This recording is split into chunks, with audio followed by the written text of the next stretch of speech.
Good afternoon everyone! So for today's mini vlog, gusto ko lang pong i-flex sa inyo yung sabon na ginagamit ko sa aking mga aso. Ito pong Akika Herbal Pet Soap. Ito po ay 100% na handmade and natural. So ito po ay may 200 grams kalaki at syempre ito po ay mayroon deralizations, anti-parasitic and sterilization. So ito po yung aking mga aso. Ito pong maliit ay si Whoopi at yung malaki naman po ay si Milo. So papaliguan ko po sila at ito pong sabon nito ay napakabango po nito sa mga aso pagkatapos sila mapaliguan at talaga nakakalambot po sila na mga balahibo. At syempre naliles po yung kanilang mga odor o syempre yung mga aso talagang pag hindi napapaliguan talaga nagkakaroon po sila ng amoy. So ito po as you can see binuhat ko na po si Cooper dahil siya po ang inuuna kong paliguan. And then syempre ginagamitan ko siya ng hose para hindi naman po siya mabigla pag binasa ko siya ng tubig. So ayan as you can see, ayan binabasa ko muna lahat ng balahibo niya para pag sinabo na po natin siya mabilis po siyang bubula. At syempre, kailangan basang-basa lahat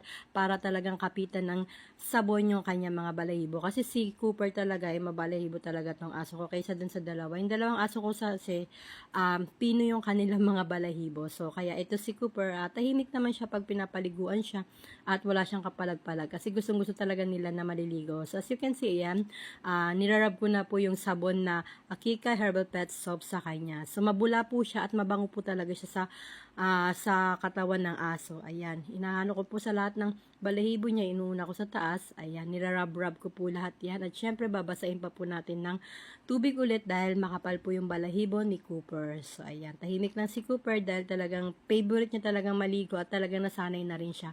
Kaya, ayan, sinasabon ko po maiging sabon sa kanya para make sure na talagang lahat ng part ng katawan niya ay masasabon po natin. So, ito na po ang ating finished product. Finished product, ayan. As you can see, tuyo na si Cooper at talagang malambot yung kanyang balahibo at ang bango po talaga ni Cooper. Ayan. So, nawala yung kanyang amoy dahil talagang aso natin pag di napapaligo ng ilang days, talagang nagkakaroon sila ng amoy. Ito na mo si Whoopi. Yan. As you can see, ayan, malambot din ang kanyang balahibo at talagang makulit po yan. Ayan, nakikipagharutan sa akin.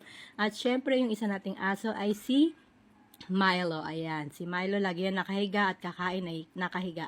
Ayan, press ko na po ang ating mga aso. As you can see, ayan, fresh na po sila. At ito lang po ang aking mini vlog for today. At available na pala to sa aking yellow basket, sa aking TikTok shop. And thank you for watching, and please don't forget to follow me for more, and please don't forget to subscribe to my YouTube channel, Lulu Andrade. And thank you very much and have a nice day. Bye-bye!